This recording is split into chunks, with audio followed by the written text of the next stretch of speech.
Hi, this is Tamara from mooglyblog.com, and in this video I'm going to be demonstrating how to crochet the Bernat Bobble Stripe Crochet Basket.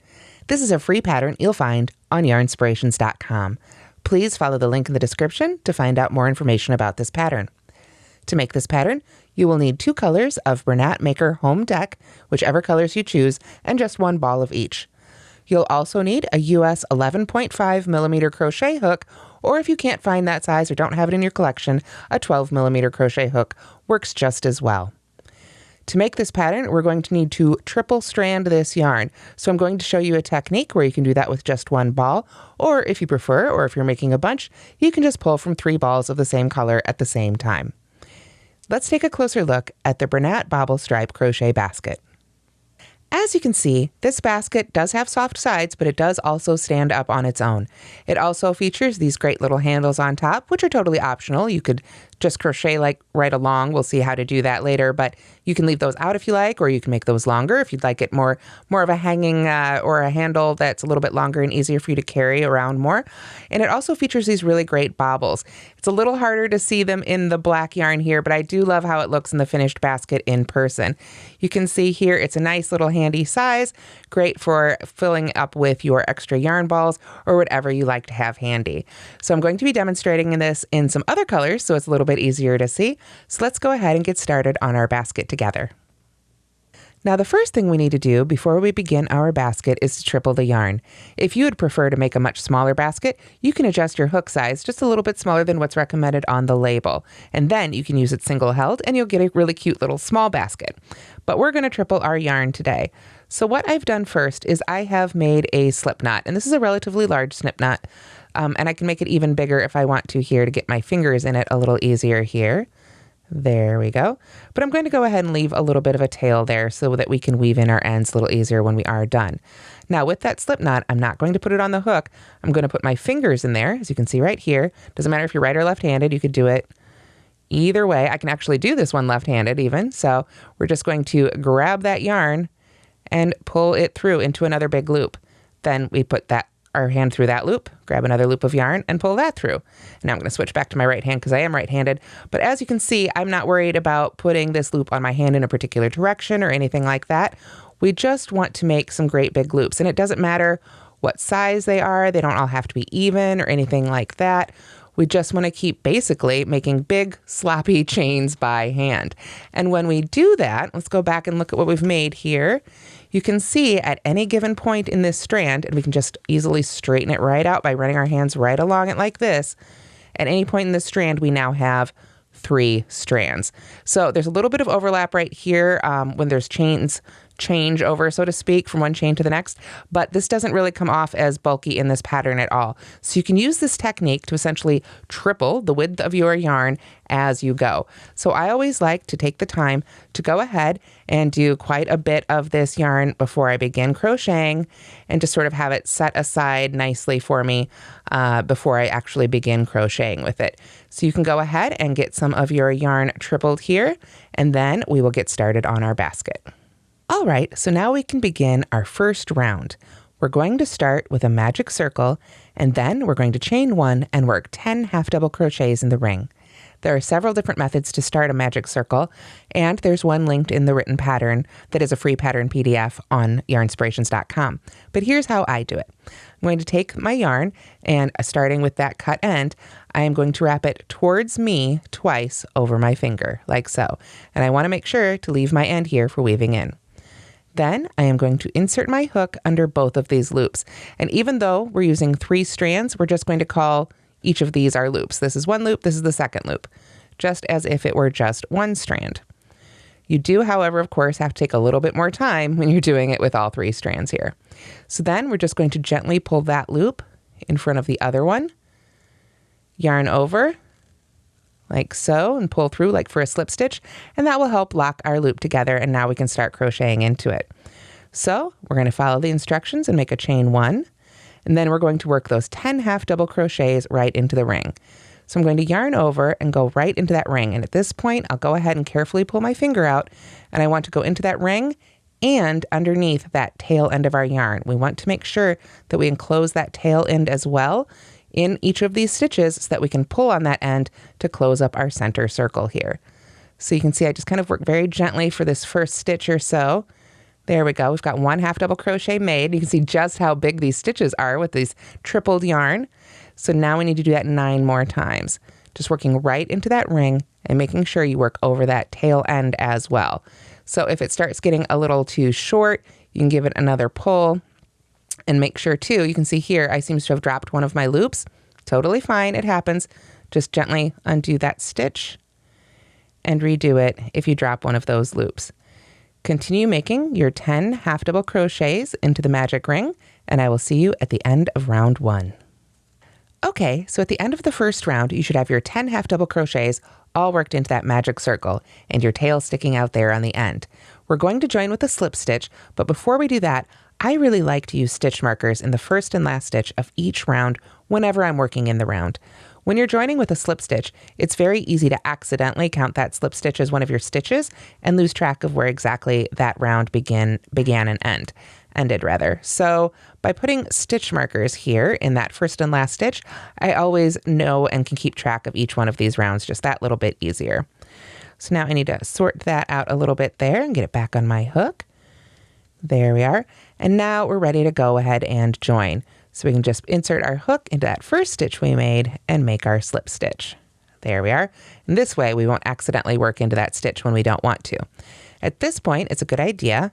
I'm going to go ahead and get this out of the way here for just a minute. We're going to give a good firm tug here on our magic circle. This is why we need to work over that tail so that when we pull on it, it will close up this circle. Now when I pull, I really like to stabilize it with my other hand. So we don't really see it pinching together, but you can feel it in your other hand, and it just lets you know, and it makes it a little bit easier, honestly, just to tug on and get a nice tight pull there. So once that's nice and tight there, you can go ahead and weave in that end with your yarn needle, and just make sure to go back and forth a couple different directions to really secure that magic circle. You can, of course, leave all your weaving in for the end as well, but you might need to give it another tug just to pull it up nice and tight before you do weave in that end. So anytime you are in between rows like this, it is always a good idea to stop and make some more yarn if you need it before you begin your next round. Okay, so rounds 2, 3, and 4 are pretty much just growing our basket with some standard circle increases. So round 2 is going to be chain 1 and then work 2 half double crochets in each stitch around. So since our first round had 10 stitches, that means our second round will have 20. So when you make your first stitch there in your next round, you can go ahead and just move that stitch marker right on up to your next first stitch here, or your new first stitch of the round. There we are.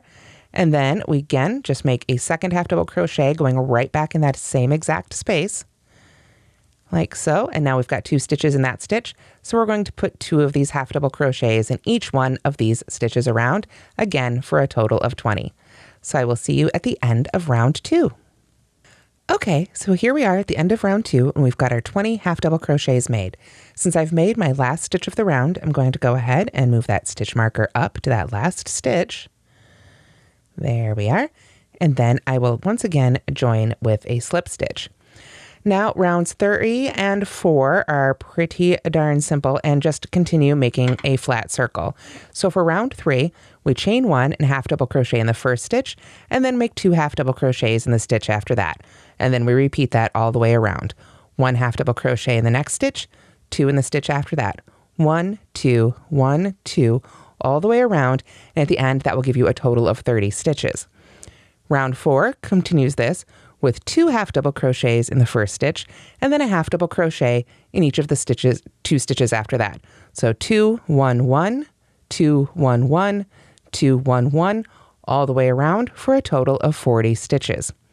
For the sake of time, I'm not going to demo those because, again, it's just half double crochets worked all the way around and we've already talked through it. Rounds 5 and 6 are a little different. That is when we start building up the sides of our basket. So for rounds 5 and 6, and indeed 7, but 7 has a twist in it, we are going to just half double crochet in each stitch around. So again, you'll want to move your stitch marker and go right into that first stitch for the first half double crochet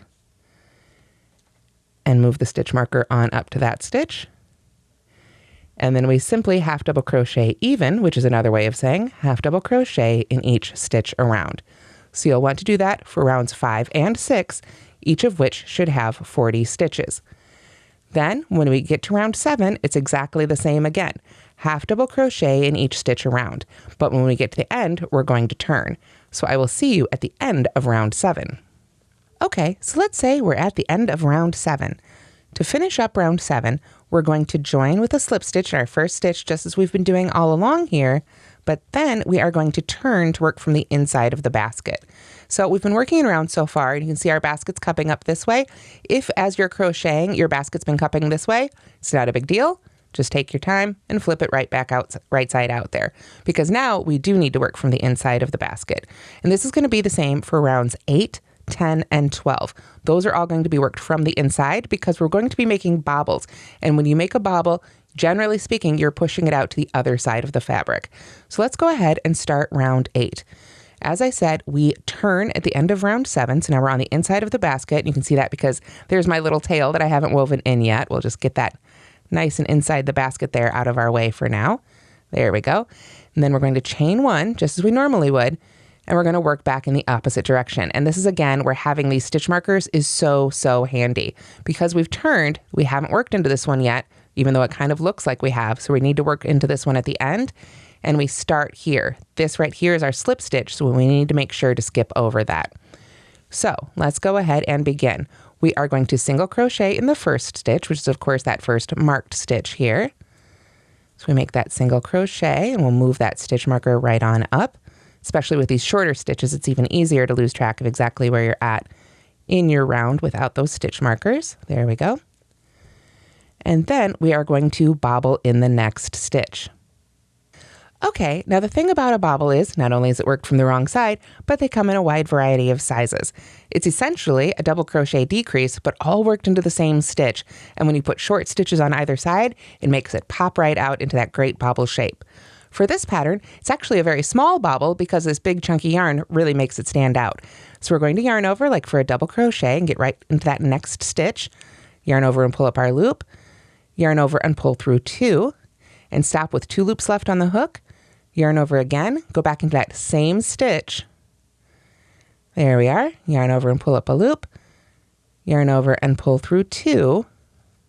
And now we're going to pull through all 3 of those stitches. So basically it's double crochet 2 together, but both the legs are worked into that same stitch. And then when we make a single crochet in the next stitch, which is the next thing we need to do, that's going to fold this over and push this bobble to the outside of our basket. So we really want to make sure that as we bring our hook down for that next stitch, we bring it to the inside like so and sort of bend that bobble right over as we go into the next stitch for our single crochet. And when we finish that single crochet here and we make it nice and low, nice tight single crochet, we don't want to make it a tall loose one, you can see it has made those double crochets bobble right on out on the surface of our basket.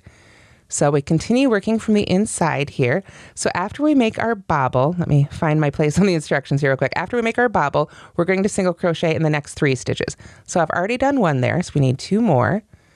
So there's 1 and 2.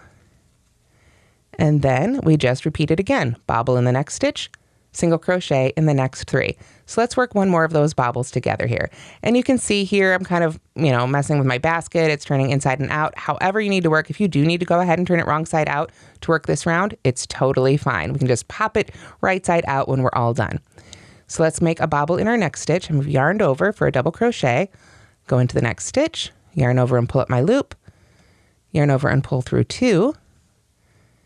Yarn over again, go right back into that same stitch, yarn over and pull up a loop, yarn over and pull through 2, and then yarn over and pull through all 3. Then, as you make your next 3 single crochets, just make sure that that first one, you sort of bend it over and pull the top of that stitch right down next to that single crochet, and that's what will make that bobble stick out so beautifully right on the other side. So we're going to continue working that same repeat all around, bobbled in 3 single crochets, bobbled in 3 single crochets, until we get to the end here. And remember we had that single crochet, actually we'll be coming around this way. We had that single crochet we made first. So at the end of the round, we'll just have 2 single crochets with the last one ending in that last stitch. And then we'll be done with round 8. So I will see you when we're done with round 8. Okay, to prevent any confusion, I'm just going to go ahead and let you know I've used a stitch marker here to tack down that end so it stops getting in my way. But otherwise, we've finished round 8. So at the end of round 8, we would go ahead and join to that first stitch, and then we are going to break our yarn. We aren't going to need to use this yarn for the next couple rows, but we'll be bringing it back later. So after you've joined, that's when you break your yarn, and we're going to go ahead and cut it. So when you've tripled the yarn, that makes that just a little bit more difficult, or a little bit more interesting, I should say. So I always like to sort of cut my yarn when I've tripled it like this a little bit further away than I normally would. Normally I would leave a 6-inch tail. This time I want to leave a little more, and I also want to make sure that I cut after that first loop. Otherwise, you can end up giving it a tug and actually undoing your work straight from there. So I'm going to go ahead and pull back a little bit, and if you want to finagle your loops, they're a little bit shorter at this point, you can absolutely do that. But for the sake of time, I'm just going to go ahead here and cut through those loops. And I've already got it tripled over here. I'm going to go ahead and leave those because I'm going to need to pull that up later. So I want to kind of use my yarn end here to secure this end. You can see I just kind of pull that right through that loop there, just to give myself a little knot there so I can set that aside and still use that for later. And then if I come back here to this cut end, then I can sort of pull on this one until it creates a knot, put it through there again if need be, just to secure that a little better. Whatever makes you comfortable there at the end, and then you can weave in that end as is. So for now, I'm going to go ahead and just pull that end right up through here. And then, like I say, this is an end that I would weave in at the end of my basket. So just to keep it, just keep it out of our way a little bit here, I'm going to wind it up and tack it down to the inside of our basket with our other one, just so it stays out of our way until we're ready to weave in our ends. So I'm just going to squish it right into that stitch marker there so it's all held out of our way. So now we are going to essentially turn again to make round 9 from the outside of the basket. Since we cut our yarn, we don't have to turn with the hook in there. We can just turn to work from the outside of the basket again. Make sure, you're working from the outside so all your ends are on the inside. And this is where we're going to join our second color. So I will pull up my color 2 here and make some yarn with this one. We've got to triple this one as well, and then we'll be ready to begin round 9. Okay, so with our new color here, all triple stranded, we're ready to begin round 9. So we're going to join the last stitch we made in the previous round, but remember we're working from the inside, so then now that we're from the outside again, we're just going right there to that first stitch.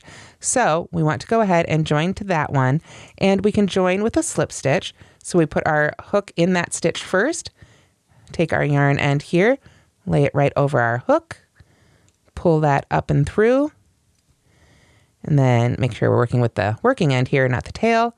We can just go ahead and pull through. And that joins us right there with a slip stitch. And different people like to handle this different ways. Some people actually count that as the chain 1 at the beginning of this round, or you can pull it down real tight and close to the surface of your fabric like so, and then chain 1. Whichever you prefer, it's totally up to you. With this big thick yarn, it really wants to look like a chain 1, so I'm going to go ahead and count it as such. After that, we're simply going to single crochet in each stitch around. So you'll want to go right back into that stitch you joined to, and I like to just tack down that end by crocheting over it. I don't like to crochet over my ends instead of weaving them in general, but for that first stitch of a round, it never hurts to just tack it down a little bit for yourself right there. So then I will go ahead and move that stitch marker up. And then after that, I'm simply going to single crochet in each stitch around. So you should have a total of 40 stitches at the end of round 9. So as I say, at the end of round 9, you should have a total of 40 stitches, all single crochets. You just work into each one of those previous stitches and right into the top of the bobble there. So make sure you end in that last marked stitch, move your stitch marker up, and we'll join with a slip stitch.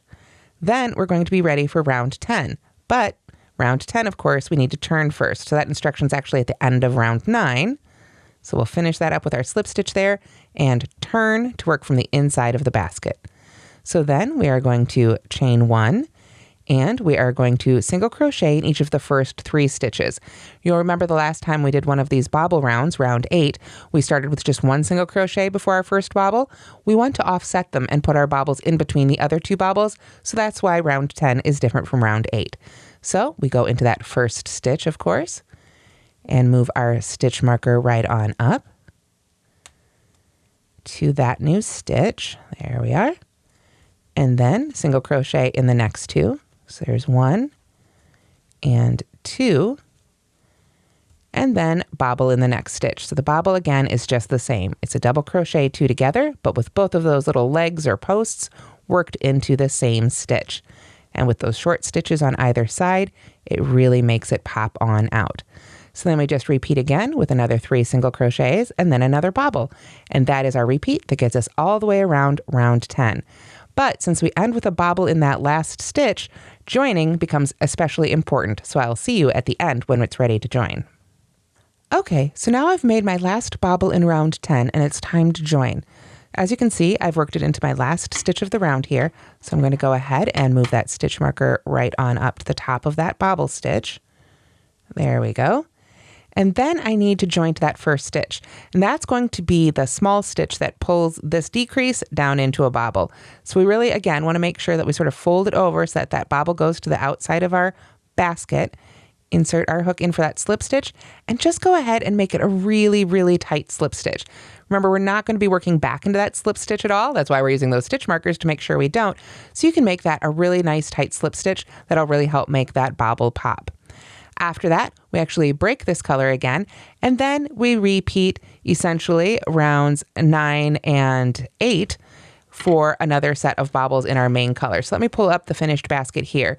You can see on our little sample here, we've essentially worked right through this first line of contrast color bobbles. And then we would break our yarn and to do another round with our first color, the color we started with, color A or main color, depending on what you like to use for those terms. So as I say, we would just join to that first stitch again from the outside, single crochet around, and then we would turn to work from the inside.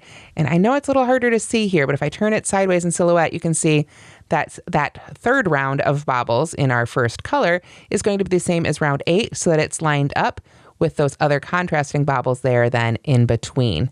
You can see offset a little bit right there. So you just go ahead and repeat those rounds as I've already demonstrated. And then after you have finished those repeats of those 2 rounds, then you would break those yarns and join again in that first stitch with your second color, and we'd be ready for round 13. So at the end of round 12, you would go ahead and break that color, and then you would join with your last color with that first stitch, just as we've been joining all our other colors, to begin round 13.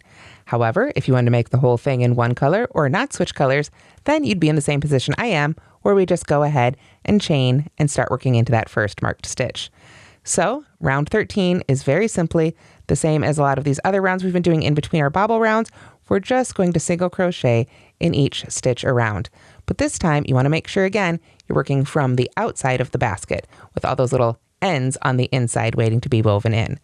So just single crochet in each stitch around for round 13, whether you're joining a new color or continuing with your old one, and I'll see you when we're ready for round 14.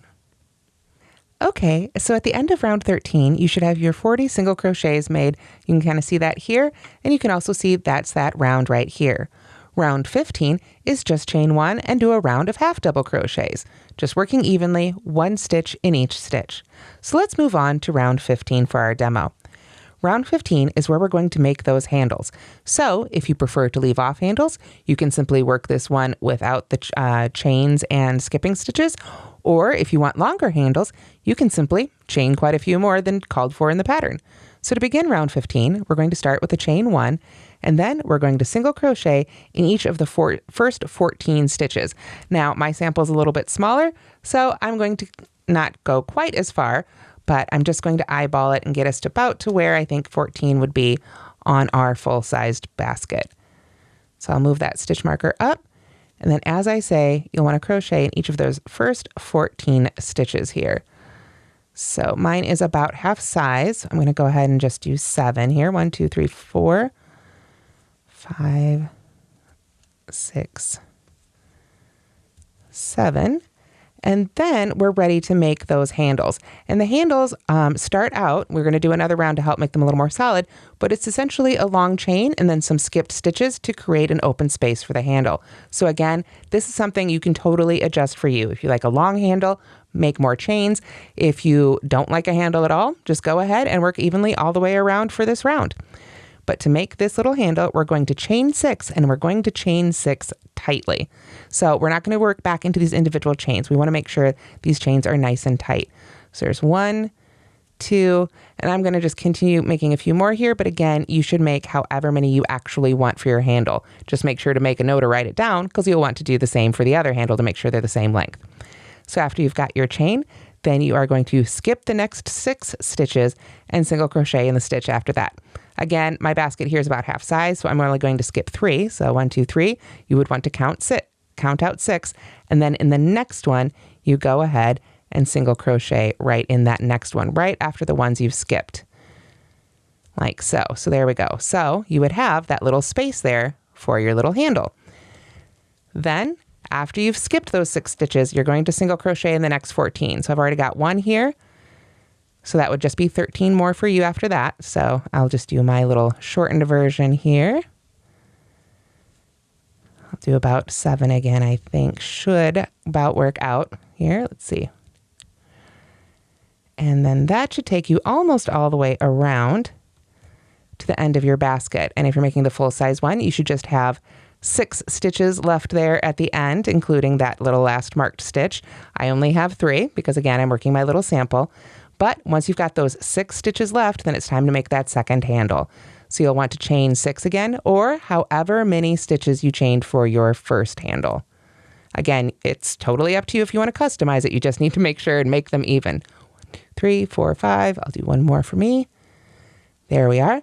And then if you skip those last 6 stitches and simply join to that first one there, I know we're skipping over that marked one, but that's that last one we skip. Then we join to that first one with a slip stitch, then we will have made our second handle, like so. And we don't really have to worry about marking our last stitch on this one because our next round is our last round. So once we've got our 2 little handles there made of whatever length you want them to be, then we're ready for round 16.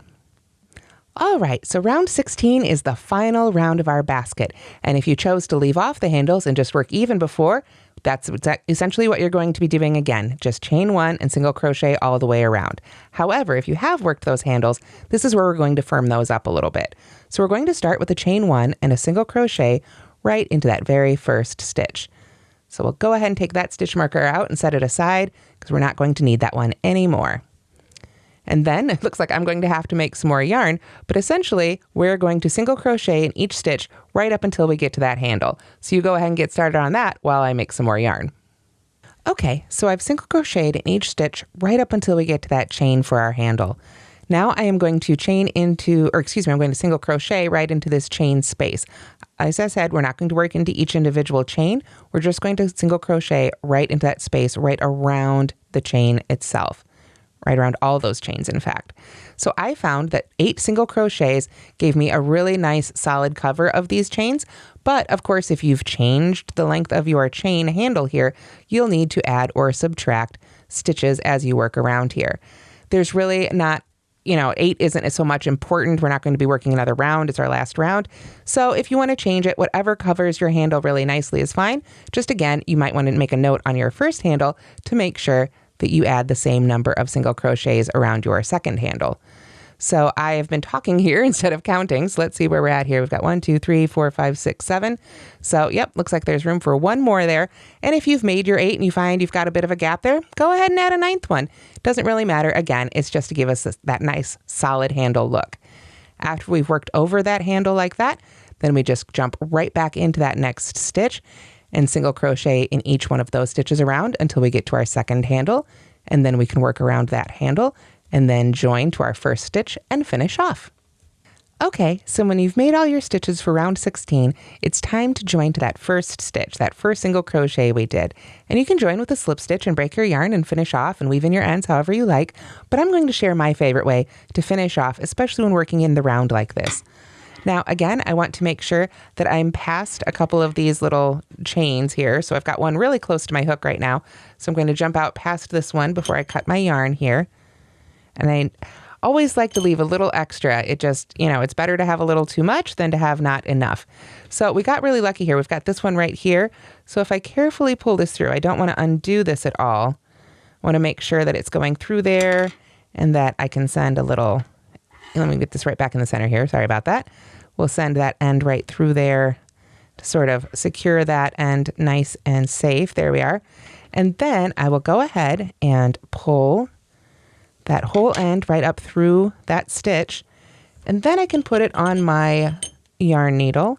And because I've got just this one end, I can use a regular sized yarn needle. If you are weaving in a big section like this, you may need, of course, a much larger yarn needle. Those are available as well. And then I will take my needle and I'm just going to go ahead and insert the needle under the first stitch here, like so. And this is sort of my seamless join technique. I want to make sure I didn't twist up my yarn there. Nope. Okay. We're all still straightened out. So I'm going to gently just pull that right through. All that end there, get all that through right under that first stitch. And then if I pull it so that that strand right there that's going to that next stitch is about the same size as these other stitches, the other V's on top of the other stitches, then I can take my yarn needle and send it right back down to the center of the stitch we came out of, right between the strands of the V there, the front and back loop. And again, just pull that through gently. And as you can see, if I finagle it and give it a little wiggle there, it just blends right on in to those other stitches.